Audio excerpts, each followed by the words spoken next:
In this video today, we'll be creating a 7-layer stencil of Spider-Man. So the software we'll be using today is GIMP because it's free, and I'll be showing you how to create your layers, separate your layers, create bridges, cut them out, and paint them all up. So this video is a little bit of a long one.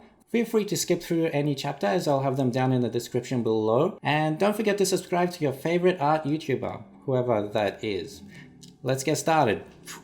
So the first thing you want to do is jump into your browser, and the first tip I'll give you is when you jump onto Google to look for an image, always use the advanced search features. So the way you do that is you go into image advanced search. I've already got it right there. And when you do that, you'll find that it gives you a few more options to choose from in terms of your criteria. So I'm just going to type in Spider-Man PNG, and here is where you can search by the image size. And you can see here, rather than the usual large, medium, small, it actually gives you a lot more options. So you can go all the way up to 70 megapixels. So if you're trying to create a hyper realistic image, then these are the features you want to use. For my purposes today, I think I'm going to stick to something simple so I can actually show you a few more examples of creating bridges and a few other tricky areas. So let's stick to the simple stuff today and go advanced search. So here we got quite a few options to choose from. The reason why I went PNG as well is so the background is already cut out. I'm just going to go clip art, just so it's a little bit more cartoony and even more basic. A bit more color in it, I think. I like that lighter blue. Kind of like the old school Spider-Man. This isn't super big, but I think for what we want, this will be perfect. Oh, we got it. Download PNG. Now that we got our image, we can open up GIMP, and I'm going to be using GIMP 2.10, which is the latest at the time of making this video. The other thing I'm going to do is, if you go down to filters, I've also got this plugin installed, which is called Gmik. So I'll just show you what that is quickly. I'm just going to type that in here. So Gmik is sort of a plugin which gives you a lot more features and has some really cool features for actually creating stencils. So if I just click that here and we go to the website, what you want to do is go to the download portion of this website and then just click on this installer, whether you're using Windows or Linux. So once you've done that, you can load up your image and get started on the stencil portion of this video. So we want to go to downloads, load up our image into the software, and this image is not too bad. If I hit on control and the scroll button on my mouse, I can zoom in and out, and actually it's not that good. You can see it's a pretty dirty file. It's not the best, but I think it'll be fine for what we want to do today anyway. So what I'm going to do to start with is I'm going to create a new document.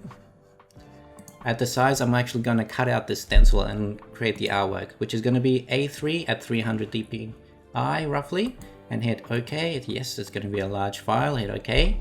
And then the first thing I'm going to do is come down to this bottom right hand corner and click on this plus, which will create a new layer. And come back down here, click right click, and then delete the one with a white on it. So we just end up with this transparent layer. And then go back to my first original document with the image in it, and then hit this move tool in the top left hand corner. Select my Spider-Man, go Control C, Control V, and you can see it's come in quite small, so we're going to have to scale that up. And then in the top bottom right hand corner, hit this little plus to actually create the layer. And then what we want to do is come over the top of our Spider-Man, right click, go down to tools, transform tools, and scale. Where is scale? Right there. And now what that will do is create these handles around our Spider-Man. So we go Shift, Control at the same time, and then click on this top corner. And what Shift and Control does is it just sort of keeps everything in the same proportion. It keeps it sort of square. Well, it should. I think I stretched it.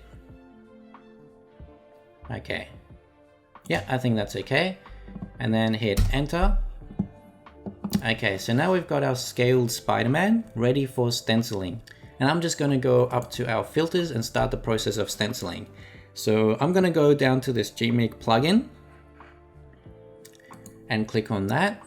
And you can see what Gmik does is it gives you a whole bunch of these filters you can use to create your stencils. So the first thing I'm going to do is come down to artistic and cutout, and just click this top right hand corner button where it just resets and goes back to default. So when you bring in your image, this is exactly what you'll see. And what I like to do to start off with is adjust the number of levels, which is basically the number of layers you want in your stencil. So 4 is probably not enough for us, so I'm probably going to go up to about 7 for this one, I think. And that should give us a lot more color and 3D dimensionality. The edge simplicity is basically the length of the edge. The shorter the edge, the more detail you get. The longer the edge, the simpler and blockier it will get. So we want this to be, usually I just take it right down to 0 so I can get all of the good details. And then edge fidelity is the amount of detail that you want. So we want a lot more detail than this. This is fairly simple. So we'll start dragging this bar up, and you'll start to see more detail coming into the image. So that's starting to look pretty good, and I'm just going to take it right up to the max because it's already a fairly simple cartoony image. So the more detail the better in this, I think. But if you're working with something like a realistic face, then you might want to adjust that a little bit. So once we got this in, we hit apply and wait for that to be applied to the actual image. Okay, now you'll see that it's actually been applied to our actual image, and now the next part is actually creating all the layers and separating all of them out. And this is where things get really interesting because there's a tool for that too in this plugin software. So if you go down to layers and then click colors to layers, you'll see that it actually creates all the layers for you. We've got 7 layers right there at one click of a button. So if I just click reset on this, so it goes back to default settings, and then I'll see what you see. So basically, I don't really play with color tolerance too much. I usually just leave that at default. Same with the maximum number of output layers, because that's 16, that's double what we're gonna have. The minimal area I usually do play with, and I usually take that to like 0.1, because if you increase this percentage, sometimes it'll actually group the colors together, and you don't really want that. You want them to be all separate. So the other thing you want to do is just click this auto crop layers on sometimes. Like, it can be a bit fiddly. Sometimes if you don't have that ticked on, your layers can sort of move around. So if they do, click this on. If they don't, then it's okay. So that's one thing that can be a bit iffy. But in this sense, I'm going to have it on and then click OK. And sometimes this can take a few seconds to load up. And you can sort of see our layers have all been created. And you can also see that all of our layers have been moved up to the top corner. So the one thing you can't do in GIMP is to actually select all of your layers. So what you have to do is right next to this eyeball here is just click here and you'll see this lock icon appear. So lock all of your layers, then come up to the top left hand of your screen, and then you'll be able to move all of your layers together, move that back down to the center, and then you can sort of click them all off again because we don't really need them. So one thing we have to do now, there's a couple of things we have to do now actually. So we have to organize our layers, clean up each layer, and create our markers for when we paint them, and a few bridges. I'll probably do a few bridges just to show you how I do them, because I get a lot of questions about bridges. So first things first, let's organize our layers. Let's click them all off. And what we want is our brightest layer on the top and our darkest layer at the bottom, just as we would paint them. So this is our brightest layer that looks like our white. I'm going to move that up to the top. So just clicking on this up arrow here, select that all the way to the top. Okay, then going through the rest of them, looking for the darkest color. So the darkest color looks like that really dark blue, which is this one here. We want that on the bottom, so we want to move that one down. And then clicking through here, we have our mid blue and then our light blue. So I want my mid blue to be next, and then our light blue to be after that. And then I want my dark red and then light red. So that way we've got our blues grouped together and our reds grouped together, and then we have our white highlight. And then this white background is sort of just doing whatever, but I'm gonna move that to the bottom, and that we don't want to delete that quite yet. That's going to serve a purpose in a second. So now we have all of our layers organized in the way we are going to paint them. So the next thing we want to do is create our base layer. So if you look at our base layer, it's actually been sort of cut into all the different sections, but we don't want to paint it that way. When we paint our base, we just want one solid color to work off of.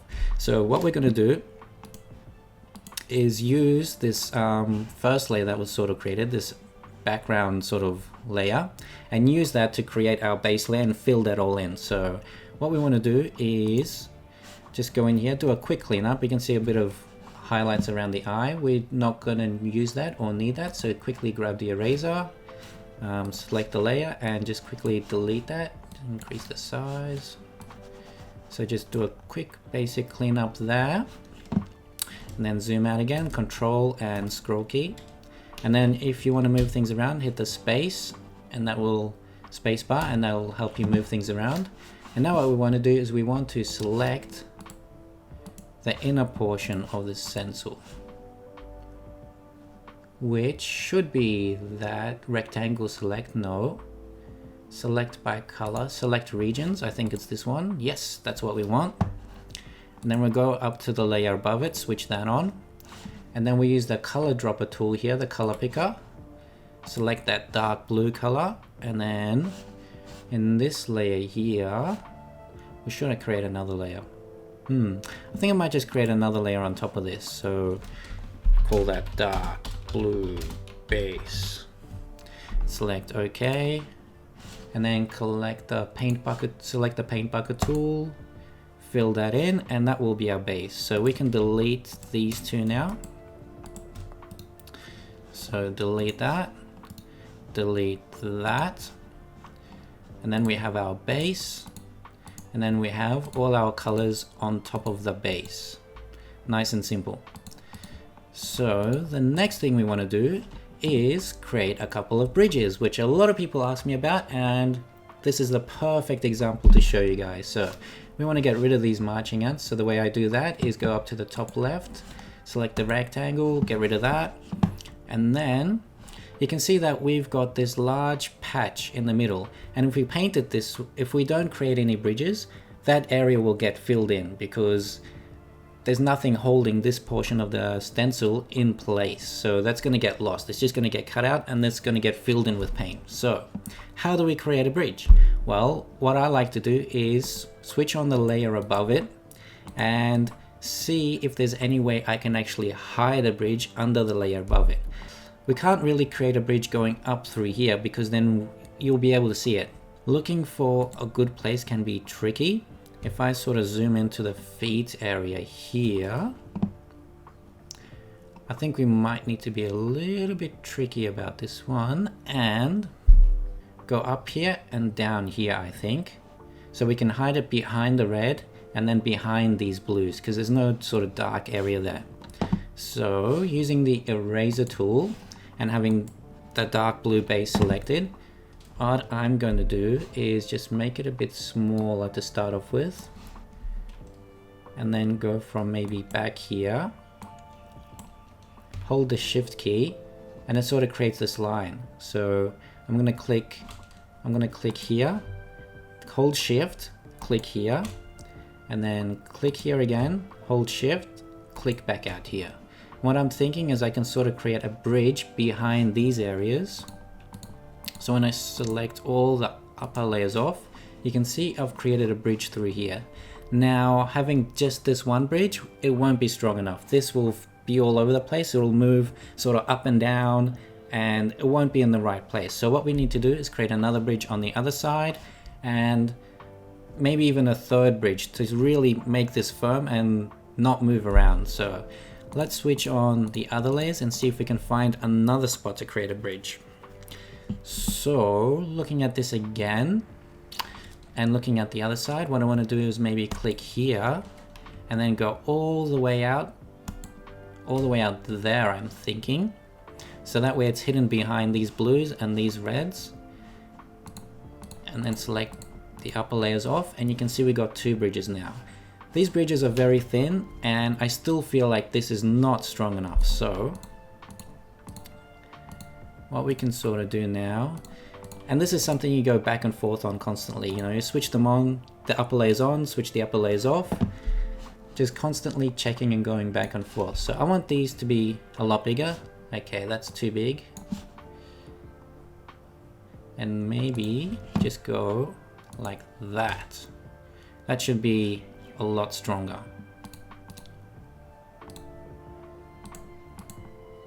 And you can see it's still hidden. No one will sort of notice that bridge there, and now it should be a lot stronger. So let's do the same on the other side here if we can. Make that one much stronger and easier to cut. And you can sort of see we've actually cut a little bit of the artwork out there, and that is noticeable. So Control Z, oh, make those small again. Let's try something else. We'll just have to try and make this one bigger without cutting into his little butt cheek there. So it'll just have to be a wedge shape, I think.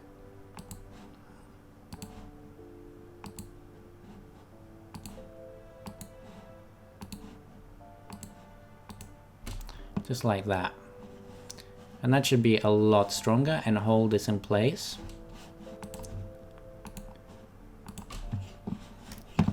Okay, so let's switch all of these layers on again. And then I think these two bridges we'll just have to do, and we'll just have to cut it and see how it goes. I mean, worst comes to worst, this will be our base layer and it'll be easy to adjust later on. So we'll save this file and come back and adjust it if we need to. So that's our first bridge done. Now what I'm going to do is just go through all of the other layers and follow the same process of just cleaning up any rough edges. So you can see I've got a line here in this layer too. I'm going to clean that up quickly. Okay, that's a quick cleanup. Make sure you go through each layer and delete anything you don't need. So this is just a really quick demo in how to create a bridge. Bridges can be a lot more complex, especially if you want to create something a lot more realistic.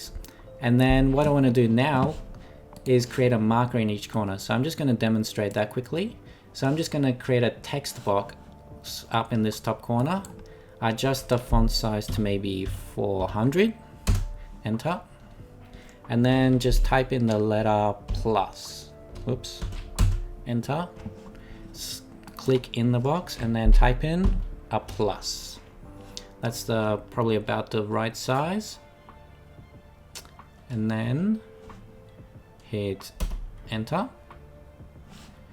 Okay, then maybe just click away from it and that should create that. So next I'm going to go back up to my move tool, select the plus tool, and then just duplicate that layer and then move it down to the bottom corner. So I've got one in each corner, and make sure that it's actually outside of your artwork. So that's one thing to be aware of. Just move that so it's the furthest thing outboard. So when we go to cut it on our sort of Cricut machine, we can actually give it the dimensions of these pluses as opposed to the actual, you know, Spider-Man stencil, and then each layer will actually be the same size. So with these two, let's merge these two layers together. So merge down the one above to the one below. And then I'm just going to duplicate that again. And then move this one up. So you have one above each layer. So duplicate, layer, and then move that up. Duplicate it again, move it up, duplicate a layer again, move it up, and then duplicate again and move it up. So essentially what you have is each layer of your stencil with these pluses, with a layer of these pluses on top of it. And then what we're going to do is just merge it down to each layer. Switch that off, merge that down, come down, merge it down, and merge the pluses with each layer. So merge down, merge down. Okay, so now we've got these pluses on each layer. The other thing you will sort of want to do, which I'll quickly make a note of, is I'll just zoom in here, is you notice that on the eyes in particular, this will be my highlight layer. This is just part of the cleanup process. We want to go through each layer and get rid of these sort of little islands and remove any parts that we don't actually want to paint. So I am going to quickly select the color picker tool, select this color, paint bucket tool, and fill that in. Fill in all these little parts so we get a nice clean stencil with some nice edges to paint.